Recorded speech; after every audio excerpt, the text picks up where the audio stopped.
Welcome to Now Hear This. I'm your host, Chris Spangle. Now Hear This is a conversation with leaders in Indianapolis that are working to improve the lives of Hoosiers. Our goal is to empower you to join in their work and make a difference while informing you about the unseen aspects of life in Indiana. If you miss an episode, you can listen via podcast at nowhearthisindy.com. Great show today. It is with an organization that you have seen their work, you have appreciated their work, but you may not have known that they were behind it. And so we're very excited to feature the work of Keep Indianapolis Beautiful. And today we have Christina Euland, who is the VP of Development and External Affairs, and Alejandra Lagunas, the Arts Engagement Project Coordinator. Thank you so much for joining me today. I'll start with Christina. Tell us a little bit about Keep Indianapolis Beautiful. Hi, Chris. Thanks so much, and thanks for having us on today. I'd love to tell you about Keep Indianapolis Beautiful, and I'm glad to hear that you've seen our work around. Keep Indianapolis Beautiful is a nonprofit organization. We've been working in Indianapolis for over 40 years, actually almost 45 years now. And our mission is to engage diverse communities to create vibrant public spaces that help people and nature thrive. And we do that in lots of ways that you do see, and some ways that you don't see. A lot of people know Keep Indianapolis Beautiful because we plant thousands of trees in Indianapolis each year.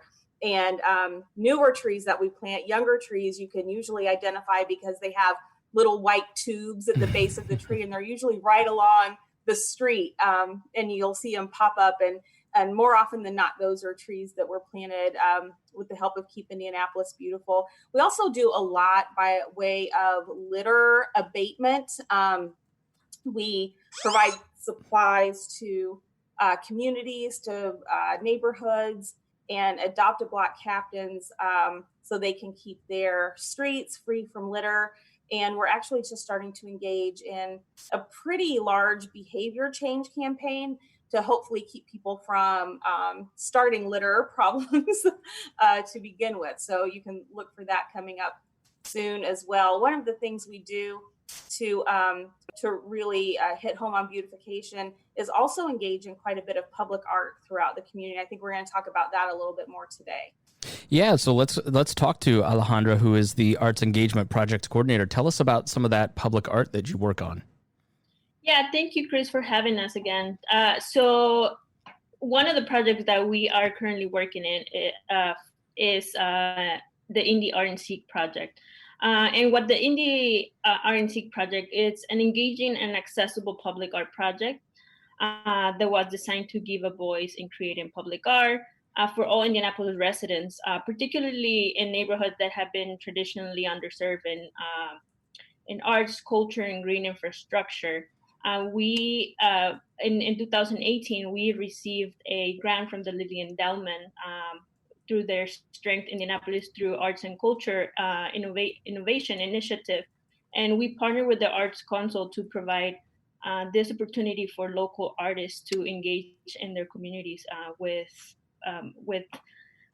this small moments of delight, something that we like to call the moments of delight, little small scale interventions that are happening through all the Indianapolis neighborhoods. Yeah, and be sure to go to nowhearthisindy.com to hear our interview with the Arts Council of Indianapolis. And she mentioned this project. As you mentioned, 100 new art interventions throughout the community, as well as 6 large-scale installations.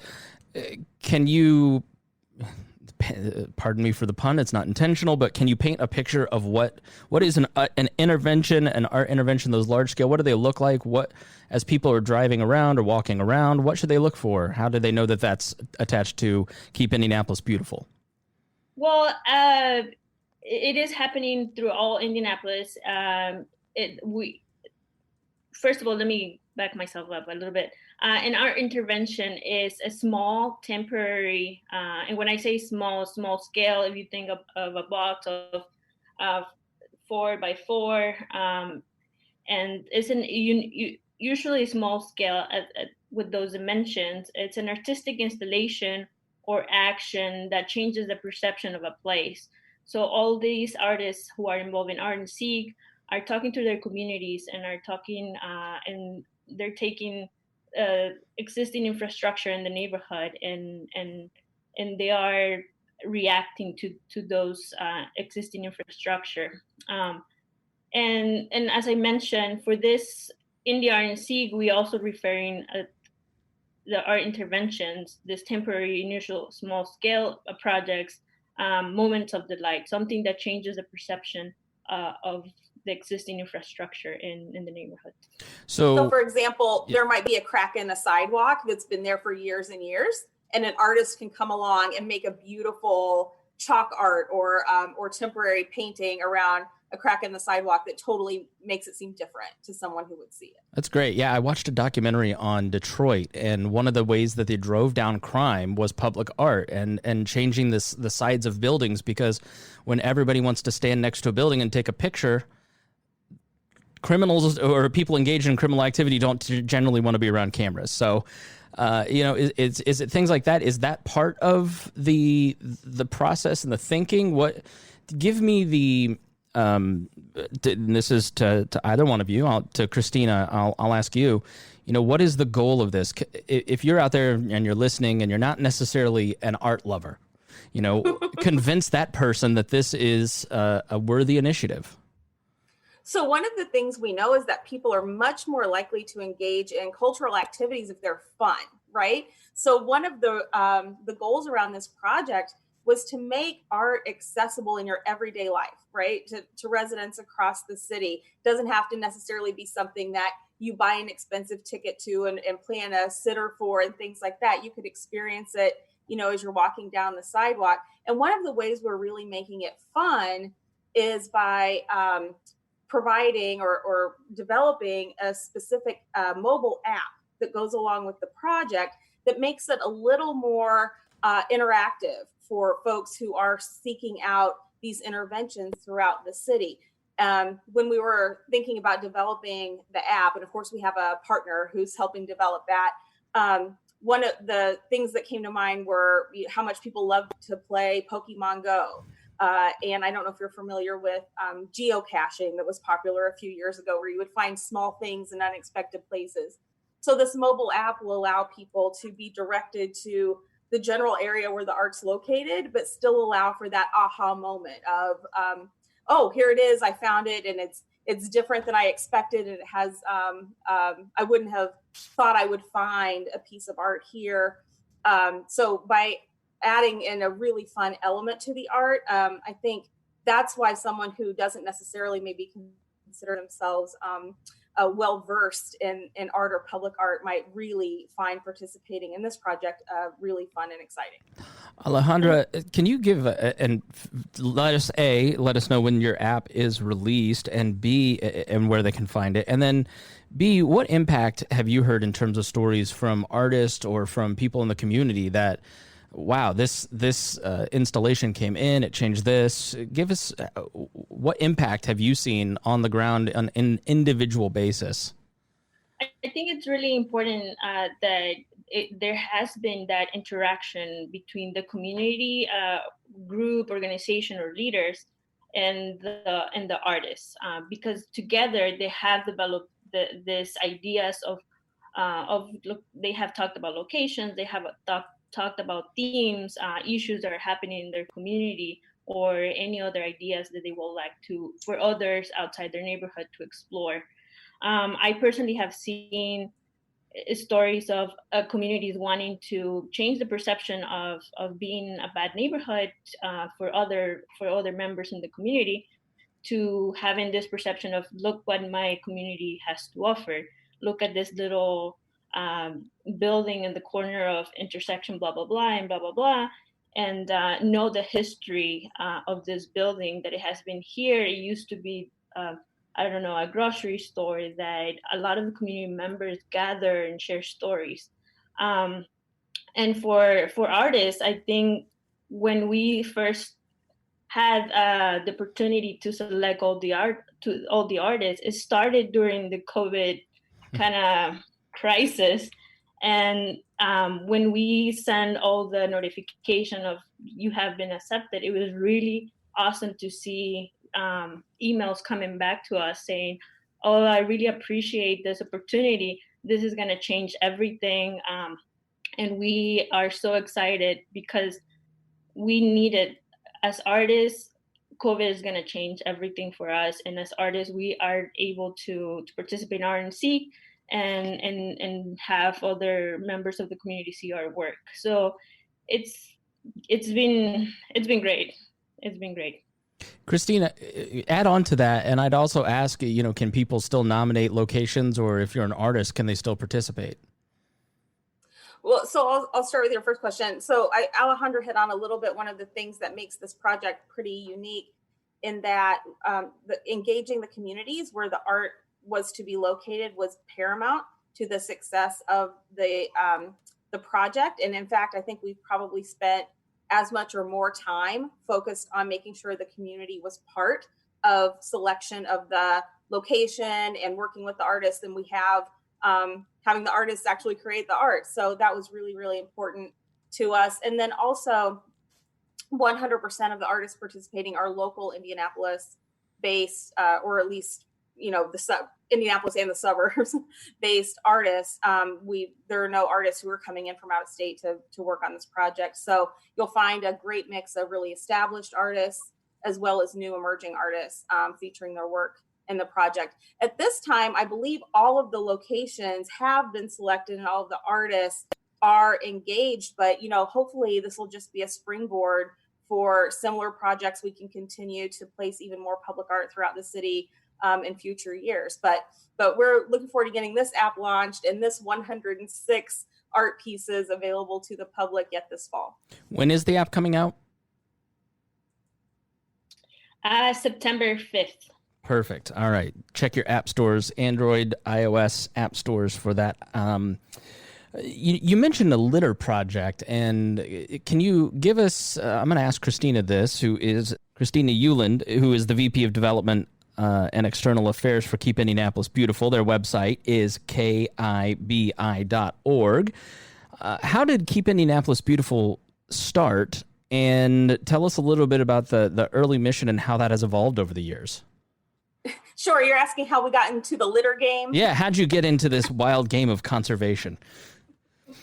So Keep Indianapolis Beautiful was started during the Hudnut administration. It was originally called the Indianapolis Clean City Committee. Was this the famous hoop shot? Yes, commercial? The Hudnut Hook. You remember? Yep. Maybe you don't, but you've heard of the Hudnut Hook, the big public service announcement campaign.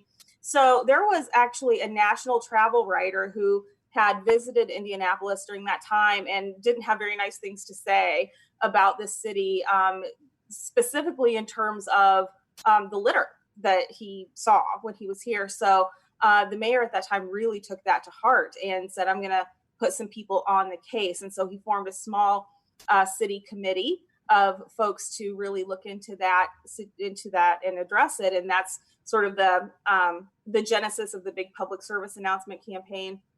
And over the years, it grew from a city office to spun off as its own nonprofit, in the 80s. And now for 45 years, we've been continuing that fight and making sure that folks had resources and knowledge to keep their streets and alleyways free of litter and debris. But it's something you can't take your eye off of, right? Like it's something you have to stay on top of all the time. And one of the things that's happened or is emerging as a sort of a new litter problem is PPE litter. So, folks are using their gloves and their masks and then they want rid of them as soon as possible. And sometimes that's before they encounter a trash receptacle or an appropriate place to put that.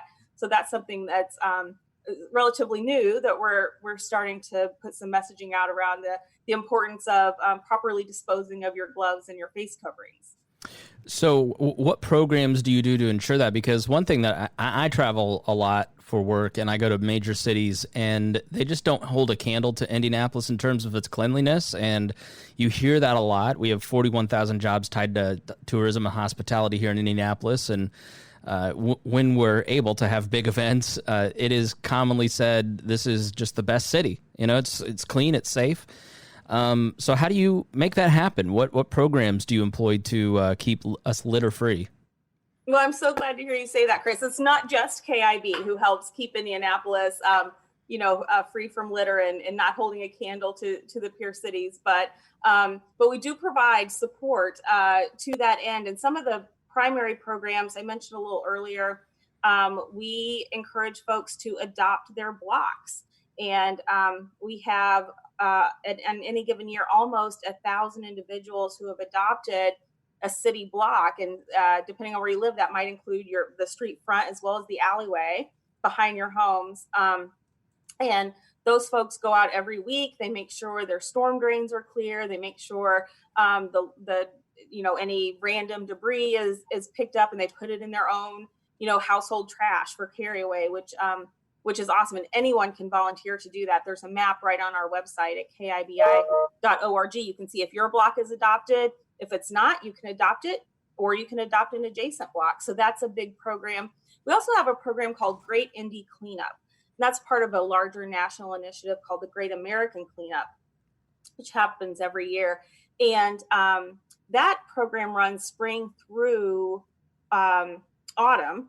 And with that, you can actually gather a group of your neighbors in your neighborhood and request anything as large as a dumpster to be put, out into your neighborhood for the weekend, so all of your neighbors can clean up together and make sure that the alleyways are clear and the large debris is clear. We'll provide trash bags, we'll provide gloves and litter grabbers, and the folks in your neighborhood will get credit for being volunteers for the weekend.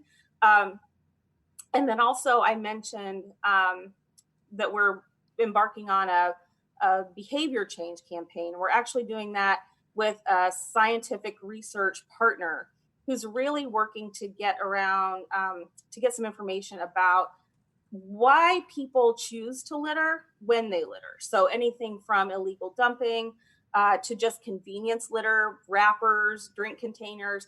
Like, what happens at that moment when you decide not to put your trash where it goes and rather to just put it wherever you are? We're really trying to hone in on that, when that behavior starts and how we can get inside someone's head at that moment and have them make a different choice. That's really interesting. Do you have any insight on that? And secondly, I never thought I'd ask a follow-up question on litter, but here we are. I'm fascinated by that because you typically just think of the person driving down the road throwing the fast food wrapper out the window. But you mentioned different kinds of litter. Like, what does that look like? I mean, you drive through certain parts of town, you may see a mattress, or you may see other pieces. What does litter look like in Indianapolis?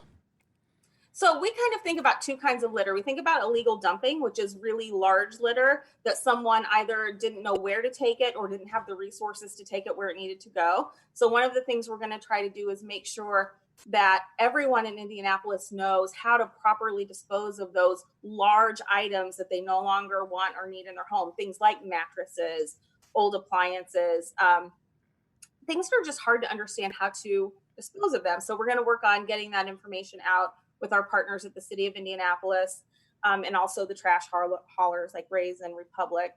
And then there's like what we refer to as sort of the convenience trash. So you mentioned, fast food wrappers and that. There's also a lot of cigarette butt litter that needs to be addressed, and we're working on ways to address that. We actually just received a grant from Keep America Beautiful to do some marketing messaging around cigarette butt litter specifically. So we're hoping to roll that out. We will be rolling that out in the next year. But yeah, so there are lots of different kinds of litter. There's also litter that will accumulate in a lot that is vacant or in an underpass. So what we're really doing is we are delving into the decision-making process for litter in each of those locations. And then we're working to develop interventions and pilot some interventions around decreasing specific types of litter that happen not only in different places, but different like physical pieces of litter, and make sure people know how to best dispose of those. Is one of them just like, I wouldn't know where to take a couch. If I didn't live in an apartment complex and couldn't throw it in the dumpster, then I'm not sure what I would do. Is it just a lack of education on how to dispose of some of these things? Right. People just assume that it's not okay to dispose of a couch. But I can tell you from personal experience, all you have to do is know when your heavy trash day is. And for most residents of Marion County, that's once a month. Sometimes it's even twice a month. on your regular trash day, you can put out up to 2 what they call heavy trash items. So a sofa, a mattress, those qualify as heavy trash. You just need to know what day to put it out, and it will go away. Look at from that. Your home. That's excellent. Yeah, I think that's a couch, a mattress, a fridge. If you know what day to put it out, you can dispose of it. Well, that is fantastic. All right, final question for both of you. I'll ask each of you. Again, we're talking to Keep Indianapolis Beautiful. My name is Chris Spangle. Their website is kibi.org. And I am talking to Christina Euland, who is the VP of Development and External Affairs, and Alejandra Lagunas, who is the Arts Engagement Project Coordinator. Alejandra, what is the thing that you see every single day in your work that you wish everybody understood about what you do? I think community. I think community engagement. It's different with different neighborhood, different organizations. And I wish people could understand that you don't go into a neighborhood and just do a project. You have to get to know the neighborhood. You have to get to know their needs, and work from there. How do you do that? What's the process? Is it just going door to door and talking to folks, or do you send out surveys and mailers? Like, how do you get to know a community before you move into work in it? I think it starts with personal research. I think that's one of the first steps, just personal research. And kind of the second step is, if it requires to go door to door, I think that is what is needed. If it requires to talk to the community leaders who have been there for years and years, and they are the ones who can put you in contact with the rest of the community, that's what it takes. I think it's just different. It's just different, and you have to be able to accommodate their needs and their work process. Could you give me an example? Because I'm fascinated by this. The differences in neighborhoods. I think we by now have all seen the map, that black and white map of Indianapolis with all the Little Flower and Irvington, and I'm in Southport. Can either of you give us an idea of the different characteristics of these neighborhoods as you go out and work in them? Is there one, like this is just a very strong-willed community? Like I'm not sure what the characteristics of a neighborhood might be, but as you're talking to these leaders and the people in these communities, give us an idea of the different characteristics around Indianapolis in these neighborhoods.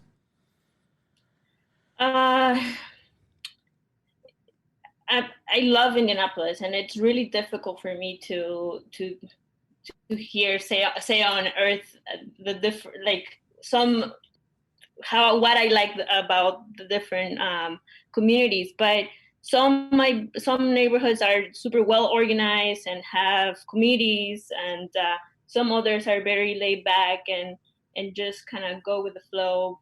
But as far as other characteristics is, I think it's just one of the main characteristics is that they all want their neighborhoods to be safe. They all want their neighborhoods to be walkable, to have green spaces for the future for future generations.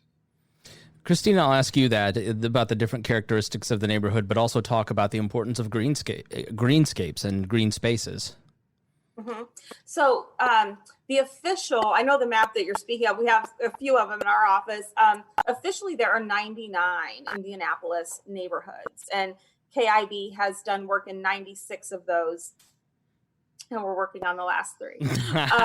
So we have pretty good experience working with neighbors and community leaders across the city.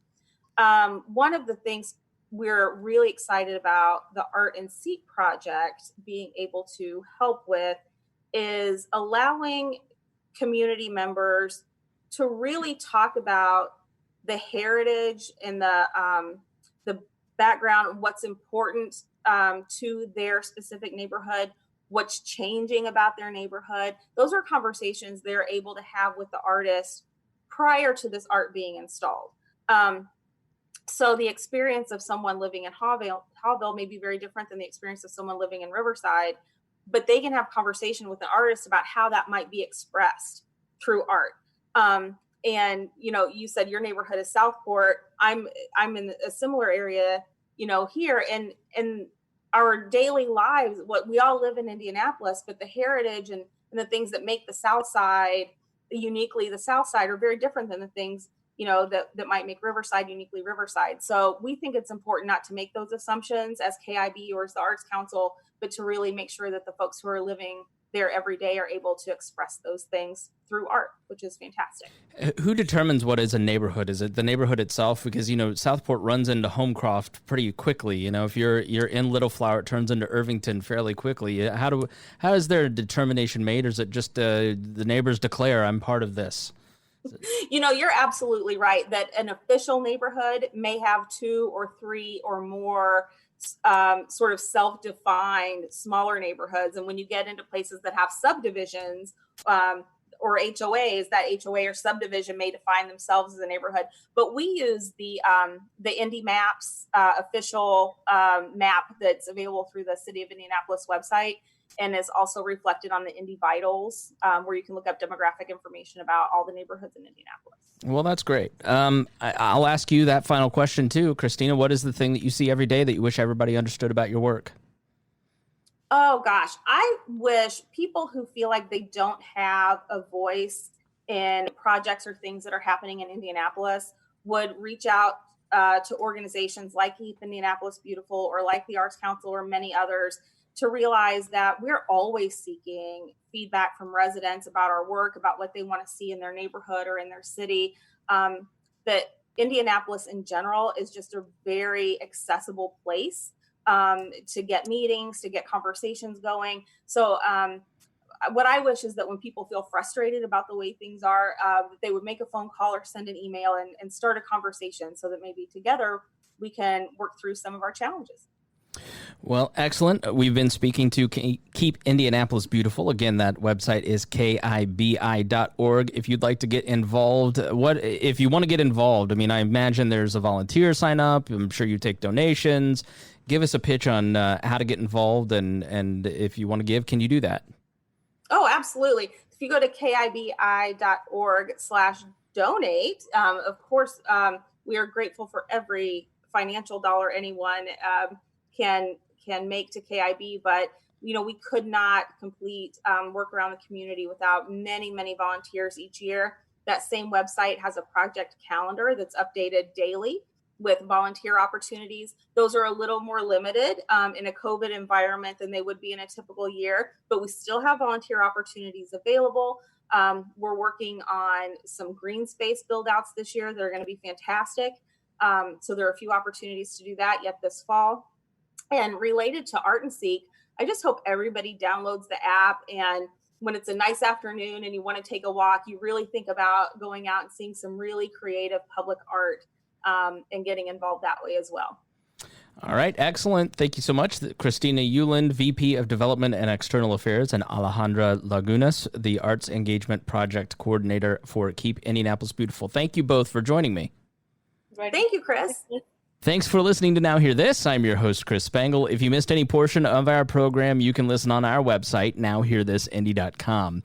If you'd like to have your organization featured on the show, please contact Gabby at 317-475-7407 or via the contact page on our website.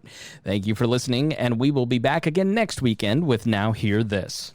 Our goal at the Chris Spangle Show is to help you sound smarter while talking with your friends.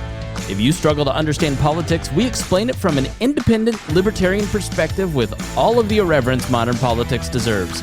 We toss out the screaming heads and put people before political parties and give context to the news to make you think. I'm the host. I'm a 15-year veteran of politics and media, and this show is published every Saturday. It's part of the We Are Libertarians network, and be sure to join Wall Plus for bonus podcasts, the complete archives, commercial-free shows, and more. Subscribe now at wearelibertarians.com.